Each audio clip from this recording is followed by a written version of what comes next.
Fin de tournage.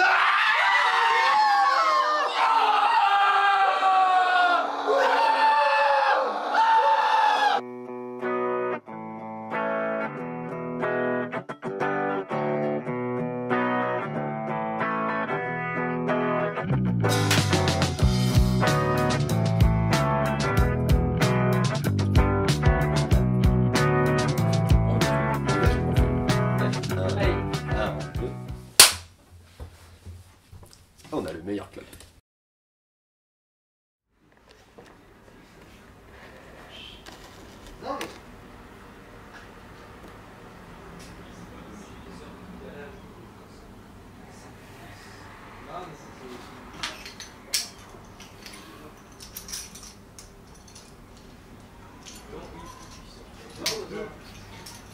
J'ai de me filmer là. Bah alors en fait je suis juste venue maquiller le masque, me voilà coiffeuse. Et Alors, je ne sais pas me raser, c'était une première. Donc il y a des trous partout. voilà, donc j'essaye de rattraper ce qui va pas en fait, tout simplement. Alors qu'est-ce qui t'arrive Vincent? Ça marche pas. Qu'est-ce qui se passe exactement? Ça marche pas. Qu'est-ce qui ne marche pas? Ça marche pas. C'est de la merde. C'est très rigolo parce que tu as la démarcation de bronzage là en fait. Genre un petit peu cramé, qui blanc comme un poulet. Il se passe que le câble marche pas. Et en plus, ça marche même plus le micro là. Ça marchait il y a 2 minutes, et là ça marche plus. Il n'y a que superposition qui marche. C'est-à-dire que si j'enregistre un truc, eh ben, à chaque fois j'enregistre sur la prise que je viens d'enregistrer. C'est du vert que tu m'as fait? Oui. C'est parce qu'il y a le bleu, hein. Faut pas oublier. Oui, le bleu. le bleu, Ah oui, c'est le vrai. bleu, le jaune, ça fait vert. C'est vrai. Du coup, il faudrait. Mais c'est pas dégueu. Il y a juste, ouais. Mais c'est pas grave, Attends. à la colorimétrie, tu peux changer ça en vert. À partir de là, avec la basse. Ça fait un peu trop boîte de nuit là, du coup. Catharsis, c'est un film que j'ai écrit pendant que j'étais en hôpital psychiatrique. Parce que ça fait un petit peu plus d'1 an que j'ai été diagnostiqué dépressif à tendance suicidaire. Lorsque je suis arrivé là-bas, je devais absolument me reconstruire, combattre mes démons, retrouver confiance en moi. Et bah, vu que je suis artiste et que c'est ce que je préfère faire, j'ai toujours un petit peu expurgé mes passions comme ça en créant quelque chose. En place, ça tourne, action! Je crois qu'il y a eu 3 versions là. Il y a eu environ 3 versions du scénario, ouais. 3 versions. La première version pour moi était vraiment juste un brouillon d'idées, on va dire, en soi. Il y avait beaucoup de choses très intéressantes, mais c'est juste qu'en réalité, Simon n'a pas vu quel message son premier jet pouvait véhiculer en Oui. vérité. C'était un message dangereux en vérité. Un message très dangereux, et donc du coup c'est pour cela que moi je lui dis c'est mort, tu as plein d'idées mais il est hors de question que tu fasses une ode à ça. C'est un scénario qui en fait se veut, c'est une retranscription du mode de vie d'une personne dépressive à tendance suicidaire. L'idée c'était de mettre mon expérience à l'intérieur de ce film, d'une part pour la partager avec autrui qui aurait eu la chance de ne pas passer par là. C'est aussi un film qui se termine sur une légère note d'espoir, qui se termine pas entièrement mal, parce que c'est aussi un film qui s'adresse aux personnes dépressives, aux personnes anxieuses, aux personnes qui n'ont pas confiance en elles, voire dans le pire des cas malheureusement, aux personnes qui peuvent penser au suicide. On peut être n'importe qui, ça fait toujours quelque chose lorsqu'on regarde un film, on voit une peinture, on écoute une musique qui parle de nous, qui parle des choses qu'on traverse, parce qu'on a l'impression d'être compris, on a l'impression d'être représenté. Moi j'aimerais que ce film, il représente les personnes qui souffrent de ce genre de pathologie.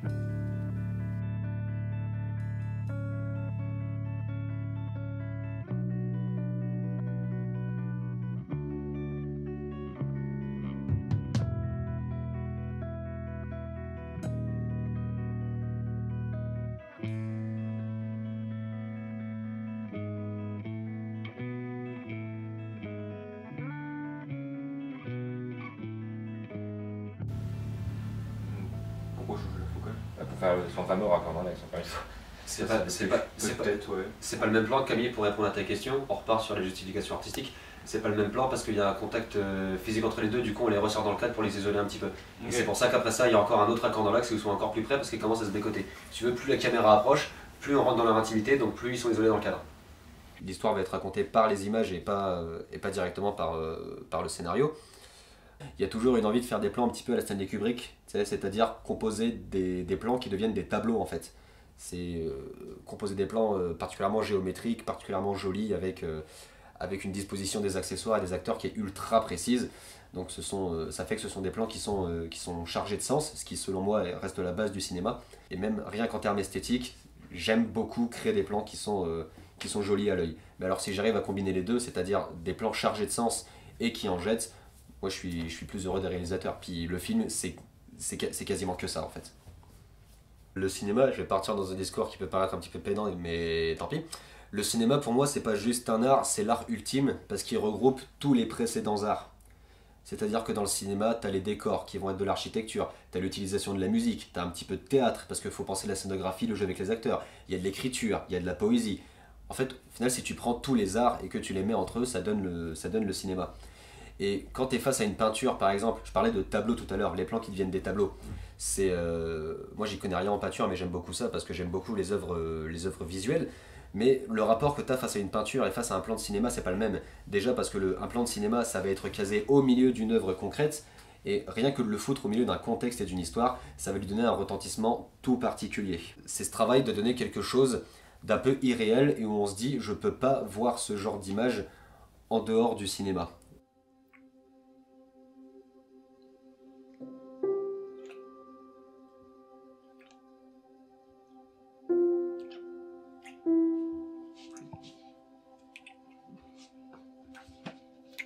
La musique, c'est un élément de mise en scène à part entière. En fonction de la musique que tu vas composer ou de la musique préexistante que tu vas sélectionner, du moment où tu vas la mettre, des paroles que tu vas caser dans ta scène, ça peut avoir un sens tout particulier.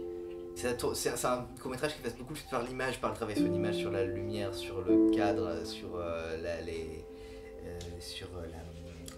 positions, les mouvements, la mise en scène, les comédiens, et finalement assez peu par le son. Alors il y a du travail sur la musique, il y a du travail peut-être aussi sur l'ambiance qui va arriver, mais comme c'est un film sans dialogue et au bruitage finalement assez peu présent, bah le son il est là un petit peu en mode sécure pour s'assurer après au montage que ça fonctionne bien, mais je sens que le son n'est pas sur ce film-là un enjeu. Mais ça dépend des films. Après il y a des films qui nécessitent du travail en amont, de prise de son, d'ambiance, de trucs comme ça. C'est pas le cas sur ce tournage-là. On est plus... Voilà. Le film est principalement symbolique. Si vous le regardez avec un regard premier degré et trop terre à terre, vous allez le détester. Vous allez le détester. Il y a des situations qui tendent vers l'absurde, mais qui sont très chargées en symbolique. C'est aussi pour ça que j'ai fait le choix de ne pas inclure de dialogue au film. C'était d'une part pour donner une ambiance, une atmosphère assez pesante, assez onirique parfois même. Mais c'est surtout aussi que je voulais faire du cinéma au sens le plus strict possible et du coup raconter une histoire par l'image et pas par les dialogues. Alors on utilise du rouge, du vert, du bleu et du jaune, et en fait chacune de ces couleurs symbolise un état d'esprit du personnage principal en particulier. Après le code couleur est poussé extrêmement loin, rien que dans les accessoires les éléments de décor, etc. Il y a de l'importance dans le code couleur. Vous pouvez voir par exemple que sur le bouquet qui a été fait sur mesure, on a du blanc, du bleu et du jaune, c'est parfaitement volontaire. Ça a son importance. Là on a poussé le délire assez loin, c'est que du coup on utilise des lights pour éclairer toute la pièce. Donc c'est comme si c'était des choses vachement unies à chaque fois. Au final il n'y avait pas vraiment énormément de questions au final à se poser sur la lumière, c'était plus comment faire pour que ce soit vraiment bien uni et que ça représente vraiment cette ambiance, cette symbolique qu'il voulait dégager par rapport aux couleurs quoi. Il n'y avait pas vraiment, tu vois, fallait pas non plus sculpter la lumière, genre envoyer qu'un petit peu la lumière là, un petit peu, enfin jouer sur les ombres, enfin il n'y a pas, c'est beaucoup, c'est ça. Très uni, donc au final c'est plutôt simpliste en termes de travail de lumière quoi. Tu veux un flou comme ça ou plus visible le canapé? Un peu plus visible, si possible.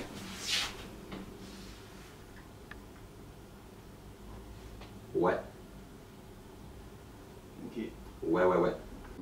pour apprendre aussi. Oui, bien sûr, bien sûr. Surtout oui, j'essaye des choses.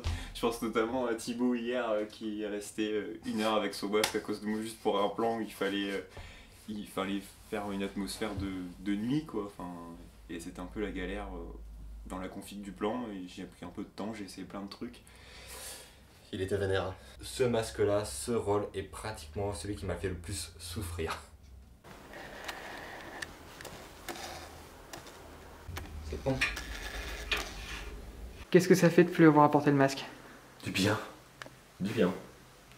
Ah mais franchement, je l'ai dit à Simon, hein, j'ai adoré jouer Tiff. Mais si seulement il pouvait avoir choisi un masque plus confortable, qui n'étouffe pas, qui chauffe pas, surtout en plus avec la lumière de merde là, ça chauffe encore plus. Déjà c'est un film qui ne parle pas, donc du coup je peux même pas, j'ai pas de dialogue, donc le jeu ne passe pas par la voix. J'ai même pas accès à mon visage, donc je peux même pas donner d'émotion avec les sourcils, la bouche, les yeux ou quoi que ce soit. Donc c'est juste avec le corps. Donc Simon avait dit qu'il voulait que cette entité soit très droite, vraiment tout le temps calme. Donc du coup pour ça je me suis un petit peu inspiré des slashers de l'époque, comme Michael Myers et Jason Voorhees dans les Vendredi 13. Qui sont toujours des silhouettes quoi. Et comment eux comment ils marchent, comment ils représentent une menace. Ça a été ça le plus compliqué en fait à retranscrire, en vérité. C'est comme ça que j'ai un peu préparé le personnage, comment j'allais l'interpréter. Mais sinon j'ai adoré. J'ai adoré, c'était une bonne expérience quand même. Étouffante, mais bon.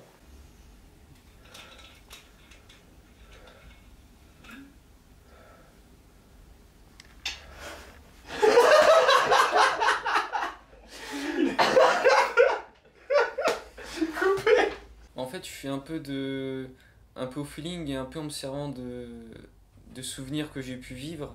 J'essaie de condenser mon jeu et du coup, soit je me sers d'événements que j'ai vécus pour ressortir l'émotion, ou soit j'y vais en mode au feeling en me mettant un peu dans la peau du personnage, mais j'ai pas forcément une façon de jouer pour tout le tournage en fait, ça dépend vraiment des séquences. En fait, pendant les prises, j'essaie vraiment d'être assez dans ma bulle, même quand on tourne pas, je suis assez ailleurs souvent. Je rêvasse un peu. Et ouais, je laisse mettre en place tout le décor, tout ça, et à la fin, Simon, juste avant de tourner, m'explique, me dirige un peu, et après, j'essaie d'apporter des choses personnelles, et on voit comment ça se passe, mais franchement, ça se passe très bien.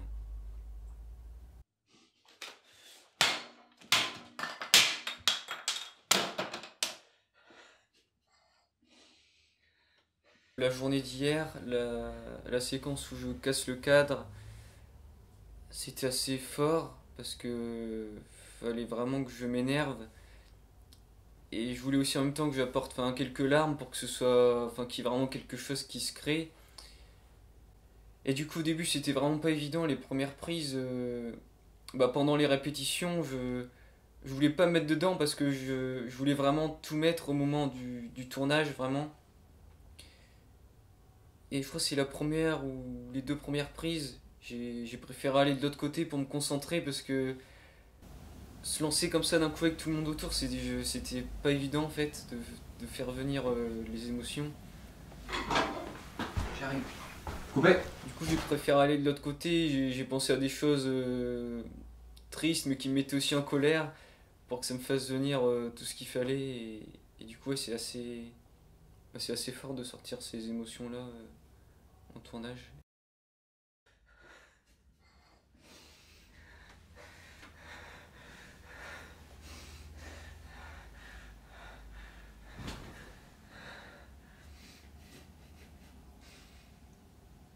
Coupé. Bon bah elle est bonne pour moi. Elle est bonne pour moi. Ça pue la mort. Tu prends la clope, tu tires dessus, t'inspires une bouffée pour que ça dans tes poumons et tu recraches. Vas-y, tire, super.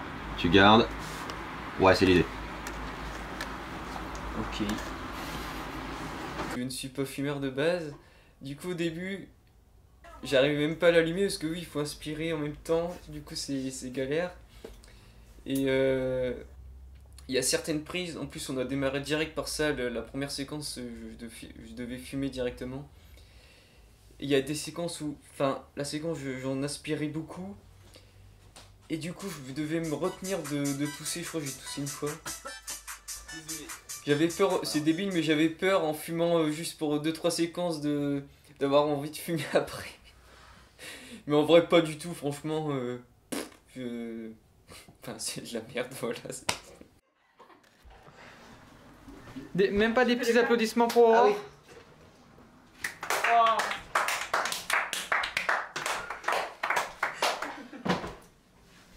Tu veux t'asseoir? C'est ainsi que s'achève. Tiens, mais là. Je suis fatigué, je suis détruit. Je suis pas actrice de base, tout ça. On était en train de manger avec Simon que je connais, c'est un ami. Et il m'a proposé ça comme ça. Au début, je pensais que c'était une blague, mais non. En fait, vu qu'il avait d'autres actrices de base, mais il y a eu des soucis avec les dates. Du coup, il m'a proposé, puis je lui ai dit oui. Je pensais pas être à l'aise, parce que, comme j'ai dit, quand il y a des gens, j'ai jamais tourné, je pensais pas être à l'aise, et au final, non, ça a été. Il y a juste la première scène, ouais, la première qu'on a fait sur le canapé, j'étais pas trop à l'aise parce qu'il y avait tout le monde qui regardait tout ça, mais après c'était bon, c'était parti. J'ai demandé Aurore parce que je me suis fait la réflexion suivante, c'est-à-dire que Aurore n'a pas besoin de savoir jouer le personnage car Aurore est le personnage. C'est un peu une incarnation de toute l'innocence qu'il y a dans le monde, si tu veux. C'est un personnage qui est particulièrement bienveillant, c'est un personnage qui est particulièrement doux, qui est incapable de faire le mal. Et je savais qu'en restant naturelle, elle livrerait du coup une performance qui serait raccord avec ce que je voulais que le personnage dégage. Coupé! Coupé! Tout va bien? Ils ont pas tué là, j'ai son. Elle était bonne, bravo.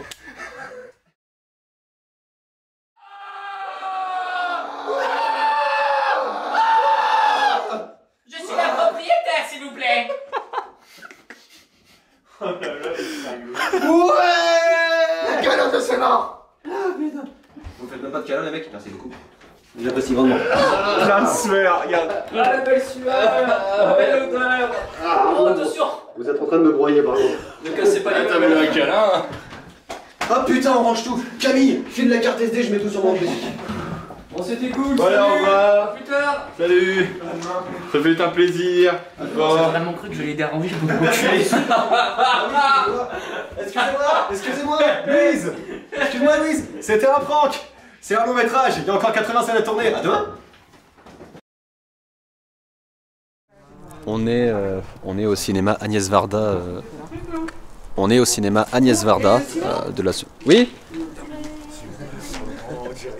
Oui. Non, c'est bon? Ok. Du coup, on est au cinéma Agnès Varda à Beauvais, qui est tenu par l'association ASCA, l'association culturelle argentine, qui ont accepté d'accueillir l'avant-première du film. C'est assez important pour moi depuis le départ, je voulais le présenter en avant-première parce que c'est un film important pour moi et ça a été une grosse charge de travail, donc je trouve qu'après toute l'aventure qui a été l'écriture, le tournage, le montage, c'est une très belle manière de conclure tout ça, de pouvoir le projeter dans une véritable salle de cinéma.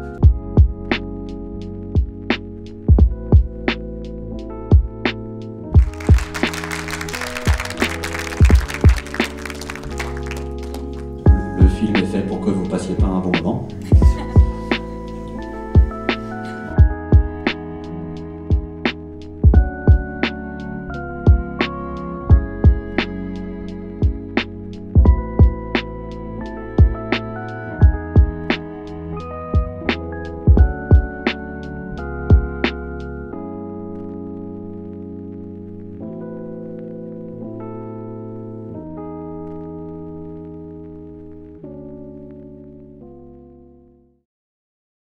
Merci beaucoup d'avoir regardé le making-of jusqu'à la fin parce que Louise s'est vraiment fait chier à le faire. Donc merci, vous êtes au top. J'espère que le film vous a plu, j'espère que le making-of vous a plu aussi. Soyez heureux dans la vie, j'ai aucune idée de comment conclure. Au revoir.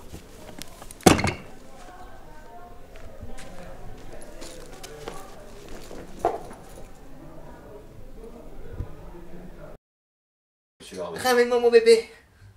Voilà, donc le travail d'ingé son. Alors le travail d'ingé son est très simple. Tu prends la perche. Tu dresses la perche. Tu dresses la perche. Tu vises le comédien. Attends parce que là il faut que je mette le... Tu vises le comédien. Tu vises au-dessus du comédien. Et le comédien il parle. Et là, t'as le son. Ah, c'est parfait Thibaut, merci beaucoup, change rien. Par contre, tu gères. Ah bah oui, là j'ai trouvé. Mais merde, pourtant c'est pas... Le tournage est corrompu parce qu'on n'arrive pas à faire notre travail.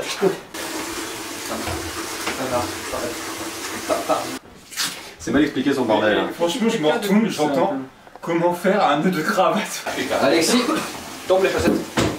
Je sais pas si ça se verra non plus. Bon, moi, déjà, tu vois, je peux le planquer sous, sous le col, c'est déjà ça. Ah, la séquence 6, c'est un plan steady pour la première et c'est tout. Ok. Bah, d'ici 2 heures, grand max, on a fini. Franchement, ouais. Je change rien, Louise a fait une photo. Non, non, je prends une vidéo. Faut voir. Et c'est une fin de tournage pour Thibaut. J'étais une vraie fontaine. J'ai sué comme un comme pas possible. C'est tout ça, toi. Et je Putain, vocal.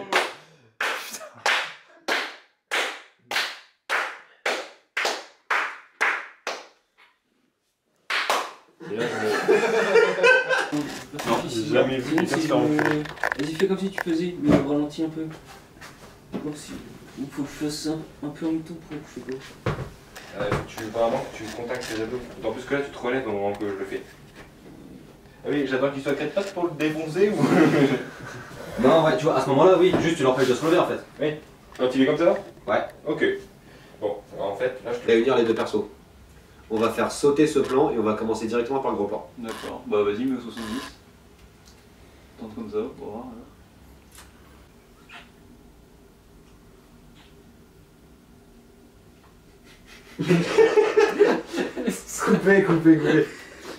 Coupez. Ça fait chier, c'était pas mal. Action. Oh putain. On coupe pas. Action. Qu'est-ce que vous foutez? Trop tôt, coupez. C'est pas ça la Corée. Le premier qui arrive à allumer la clope de l'autre en scred a gagné. Je suis arrivé, il m'a tendu sur le briquet, je me suis laissé allumer. Quel bâtard! Faut pas jouer avec moi là-dessus. Quel bâtard, j'ai perdu! Donc tu l'as dans le cul.